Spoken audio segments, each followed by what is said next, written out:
인스타그램 CEO가 얘기했어요. 알고리즘에 는 중요하지 않다. 만드는 컨텐츠들을 긁어서 관련된 사람들에게 노출해 줄 거지 그게 좌지우지되지 않는다라고 얘기를 했거든요. 이제 주변에서 하는 얘기들이 있을 거예요. 절대로 듣지 마세요. 여러분 안녕하세요. 미스터 멍띠입니다. 반갑습니다. 제가 기존에 너무 딱딱한 얘기들을 좀 많이 해서 오늘은 인스타툰을 하는 데 있어서 중요한 얘기를 해보려고 해요. 여러분들이 아직 인스타툰을 시작하지 않으셨다면 또는 이미 인스타툰을 하고 계시다면 성과가 만약 잘 안 나오고 있으신 분이라면 진짜로 중요한 얘기들이 될 거고요. 아마 여러분들이 알고 계시는 정보들과 너무 반대되는 얘기들도 있어서 정말 상식을 깨 박살내는 그런 중요한 얘기일 수 있습니다. 인스타툰의 어떤 기술적인 부분들보다 그 메커니즘을 잘 이해해서 훨씬 더 빠르게 키우실 수 있을 거라고 생각을 해요. 절대로 피해야 될 행동과 무조건 지켜야 될 원칙들에 대한 얘기를 좀 해보도록 할게요. 가장 첫 번째로 여러분들 제발 찌라시의 말들을 믿지 말아주세요. 이제 주변에서 하는 얘기들이 있을 거예요. 해시태그 이런 거 저런 거 쓰세요. 이미지 장수 몇 장 쓰셔야 됩니다. 몇 시에 올려야 됩니다. 이런 얘기들 많이 들어보셨잖아요. 그런 얘기들은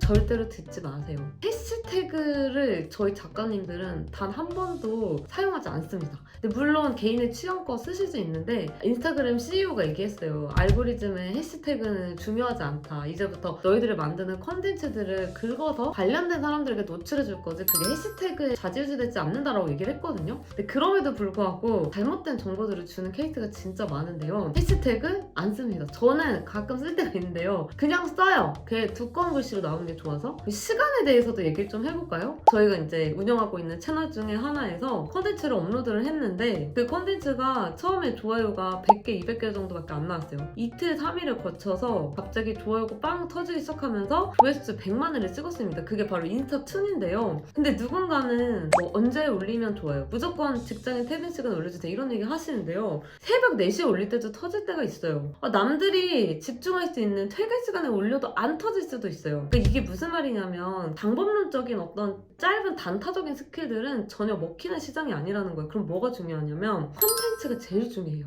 다른 사람들이 이 컨텐츠의 가치를 느끼냐? 다른 사람들한테 유익했냐? 공감할 수 있는 메시지가 있었냐? 뭐 이런 것들을 보지 그게 노잼인데 몇 시에 올렸냐가 뭐가 중요하겠냐는 거예요. 그래서 여러분들 컨텐츠를 만들 때 누군가 그런 얘기를 하시면 그냥 여러분들 한 귀로 흘려 들으시면 됩니다.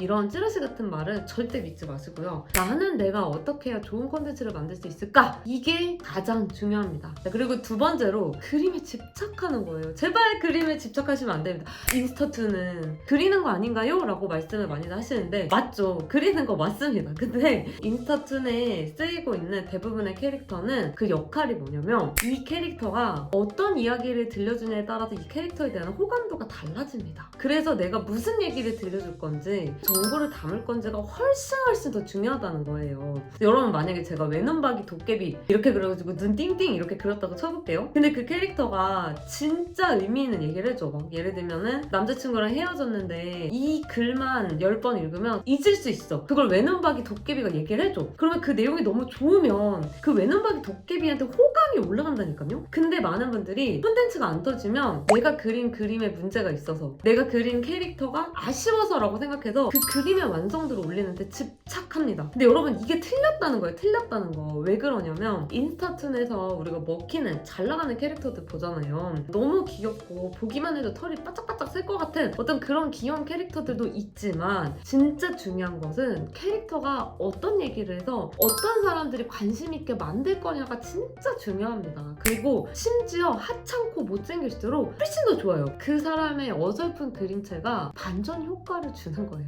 그래서 저는 오히려 더 못생기고 더 하찮게 그렸으면 좋겠어요, 여러분. 물론 하찮게 그리는 것도 어떤 분들은 어렵다고 생각하시더라고요. 왜냐면 뭔가 여러 번 그리거든요? 여러 번 그리지 마. 그 시간에 빨리 만들어서 좀 올려. 이 컨텐츠에서 중요한 거는 신속하게 빠르게 컨텐츠를 만들어서 올리고 사람들이 어떻게 반응하는지를 보고 컨텐츠에 다시 피드백하고 적용해서 개선해서 다시 올리고 그 반응 보고 다시 고치고 이 짓을 반복을 해서 빠르게 내 컨텐츠를 업그레이드하는 게 진짜 중요한 거란 말이에요. 근데 내 그림 붙잡고 계속 꾸역꾸역 하고 있다. 삐빅 NG입니다. 무조건 그림은 죄가 없어요. 지금 이제 세 번째로 자주 듣는 말씀일 수도 있어요. 일기 쓰지 마라. 우리가 보고 자란 인스타툰이 뭐냐면 뭐냐면 되게 개인적인 이야기를 올린 이야기를 되게 좋아했어요. 특히 이제 일상에 대한 이야기 컨텐츠를 되게 많이 좋아했고 그런 작가님들을 보면서 컸어요. 지금 우리는 그 세대가 아니에요. 지금은 내 일상도 어떻게 다른 사람들이 공감할 수 있게 그 연결고리를 만들어낼 거냐. 그 중에서 가장 첫 번째로 우리가 해볼 수 있는 건 뭐예요? 내 일상을 올리더라도 일기처럼 올리지 말고 제목에서 다른 사람들이 공감할 수 있는 타겟들을 호출하는 장치들을 사용을 하는 거예요. 그리고 마지막에는 이 일상 안에서도 많은 분들이 공감할 수 있는 어떤 포인트가 들어가져 있어야 되겠죠. 근데 이런 거 없이 그냥 내가 오늘 뭐 했고 타임라인대로 올려 이런 거 갖고 올라서 잘 되시는 분들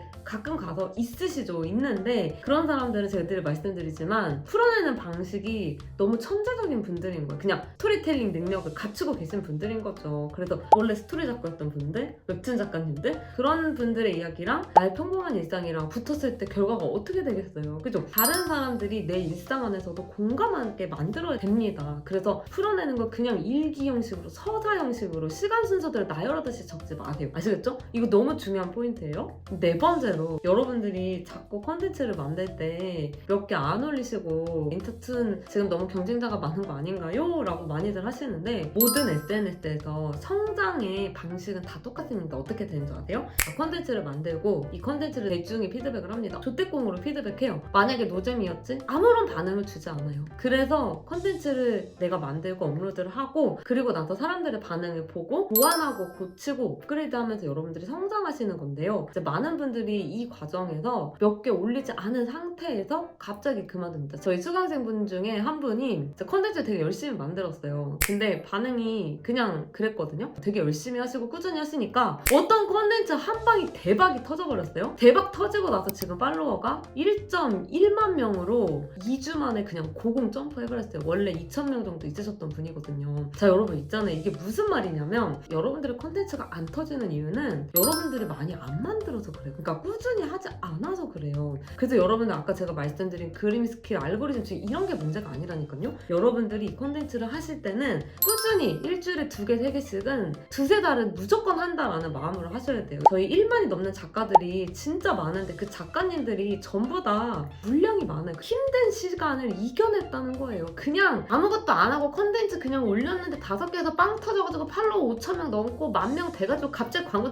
그런 사람 진짜 거의 없어요. 그런 사람 있다고 하더라도 왜 내가 될 거라고 생각해요. 어떻게 보면 욕심이죠. 그래서 저는 꼭 말씀드려요. 만약에 이렇게 충분히 컨텐츠를 올렸는데도 불구하고 반응이 좋지 않다 라고 하면 잘못된 방법으로 올리고 있는 거거든요. 그런 부분들을 빠르게 찾아내야 되는 부분들이 있어요. 근데 그런 결정들을 하기 앞서서 꾸준히 내가 내 계정에 컨텐츠를 올렸는지를 여러분들 항상 먼저 고민을 해주시기 바랍니다. 자, 그리고 마지막으로 하나만 더 말씀드릴게요. 이건 이제 많은 분들이 인스타툰을 하나의 자아실현 수단으로 많이 보십니다. 근데 왜 그럴까 생각해보면 저도 공감이 되는 부분은 그림에 대해서 관심이 많았던 분들이 이거를 많이 시도를 하신단 말이에요. 근데 여러분 있잖아요. 수많은 디자이너들이 어디에 있어요? 회사 다니고 계시잖아요. 그쵸? 회사에서 요구하는 일들을 합니다. 근데 이 인스타툰으로 내가 먹고 사는 거에 대해서는 내가 회사 외 시간을 쓰는 거기 때문에 내가 원래 하고 싶었던 걸 할 거야 라는 마인드로 갑자기 바뀐단 말이에요. 그래서 이거에서 갑자기 예술성을 넣고 자아를 막 부여해서 내가 하고 싶었던 얘기, 내가 전하고 싶었던 거, 내가 원하던 그림체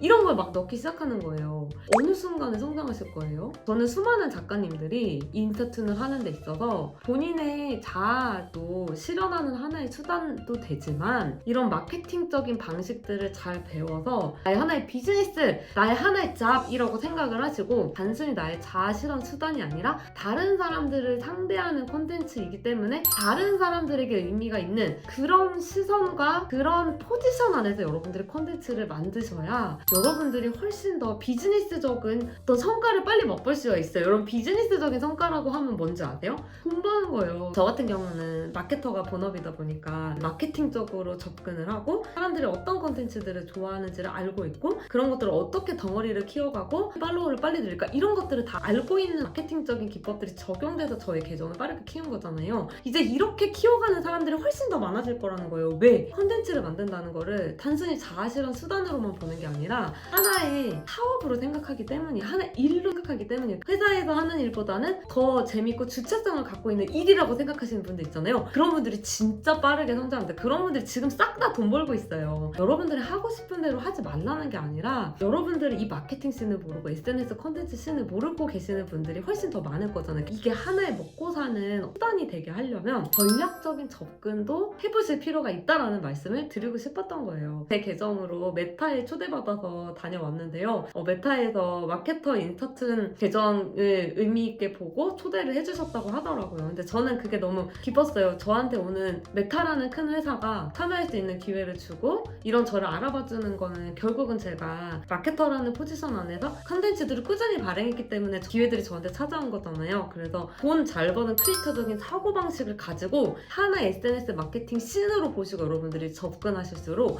고급 점프를 하실 수 있게 되실 겁니다. 자, 여러분 오늘 해드린 얘기들을 자세하게 또 적용하려면 방법들이 필요하겠죠? 실제로 그러면 어떻게 해야 돼요? 라는 궁금증 풀어드리도록 할 테니까 다음 콘텐츠 또 보도록 할게요. 여러분 혹시 오늘 해드린 얘기 중에 여러분들께 제일 의미가 깊었던 문장, 이야기들 하나씩 댓글에 남겨주시면 꼭 읽어보고 또 다음에 여러분들이 어떤 것들을 더 필요로 하고 어떤 어려움을 겪고 계시는지를 더 위주로 다뤄보도록 하겠습니다. 네, 여러분 감사합니다.